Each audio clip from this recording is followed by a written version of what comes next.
Jadi ada yang cepat, ada yang lambat. Memang secara kita lihat dalam waktu 50 hari ini pemulihan cukup progresnya cukup signifikan dan progres cukup drastis.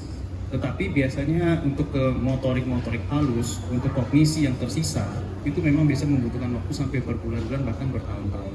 Nah ini sekarang tinggal melihat daripada kondisi otaknya sampai seberapa banyak bisa pulih. Untungnya David ini masih muda, maka recovery-nya jauh lebih cepat dibandingin orang yang lebih tua. Tetapi bagaimanapun juga ini waktu awal pun kondisinya koma.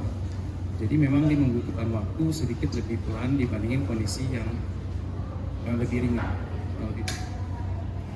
Silakan, masih di belakang.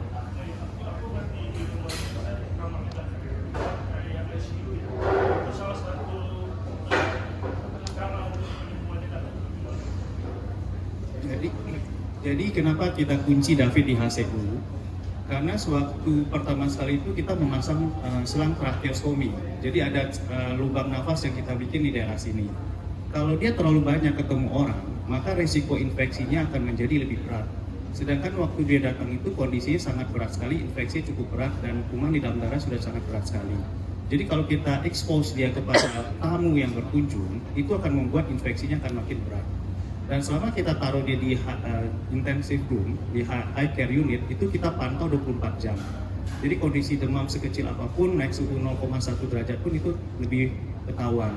Dan proses latihan fisiknya dia itu sangat intensif di ruang high care dengan rasio perawat 1:1. Jadi dia itu bisa mendapatkan latihan fisik itu per 2 jam sekali. Makanya bisa dilihat tadi dia bisa jalan dengan kondisi yang cepat. Padahal dia datang koma dan otot kedua kaki susut. Nah itu dia kenapa kita kunci di high care. Kalau kita taruh di ruangan biasa pasti tamu akan banyak datang dan akibatnya resiko infeksinya akan makin lebih besar. Kurang lebih. Jadi di kamar di rumah ya biasa aja. Oh, hampir dibikin seperti itu konsepnya supaya lebih nyaman dan resiko infeksi jauh lebih besar. Ini bikin sesuai. Dok, silakan ada lagi? Ada kemungkinan nggak David bisa kembali seperti normal 100%? Kalaupun ada, chance-nya berapa persen, dok?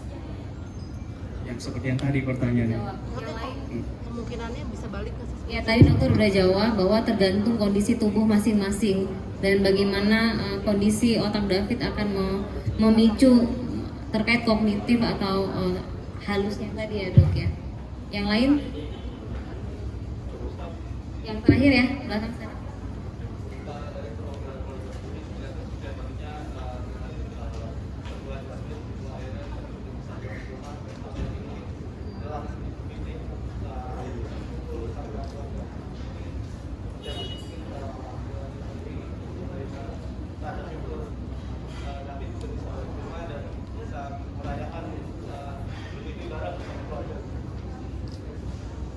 Ya, jadi memang ini juga harapan keluarga tentunya. Jadi dari awal sejak mulai dirawat di sini kan keluarga selalu intensif ya menemani Pak.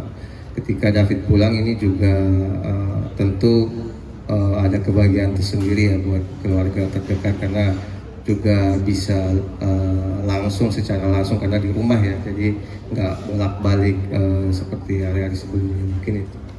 Di keluarga alhamdulillah sangat bersyukur kalau misalnya sudah sampai step bahwa perawatan itu bisa dilakukan di rumah, mungkin itu. Mungkin rasanya cukup ya.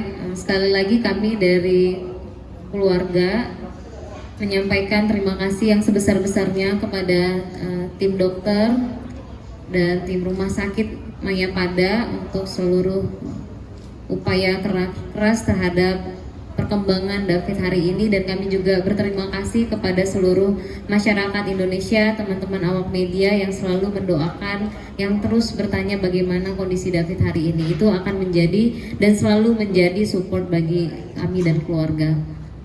Rasanya cukup demikian ya dok. Dari Paman juga udah ya. Ada lagi? Satu lagi? Oke. Kak, mungkin 54 hari David dirawat itu biayanya seperti apa sih? Ya, seperti yang sudah kita sampaikan juga di beberapa media, biaya rumah sakit David tercover 80%-an mungkin dari asuransi karena ada beberapa juga yang tidak seperti itu.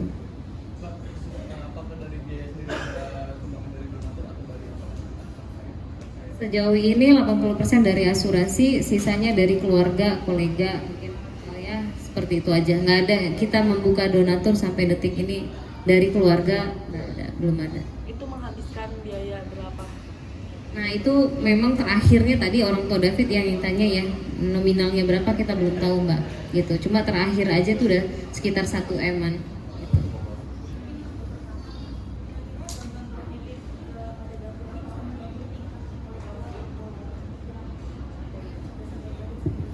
Kalau melihat daripada gambaran MRI dari awal dan cedera dari awal, kalau kita lihat dari gambaran awal dia datang dan gambaran MRI-nya yang menunjukkan diffuse external injury grade 2, pasti ada gangguan kognisi. Tapi sampai sejauh mana kognisi ini akan membaik, kita memang masih butuh waktu berbulan-bulan ke depan untuk melihat progresnya. Yang pasti ada. Bagaimanapun juga ibaratnya luka, ada bekas luka, sama halnya dengan cedera kemarin pasti ada bekas cedera. Cuman bagaimana dia bisa meminimalisir itu nanti tergantung daripada proses rehab yang akan dijalani beberapa bulan ke depan. Udah cukup ya. Terima kasih sahabat semuanya. Assalamualaikum warahmatullahi wabarakatuh.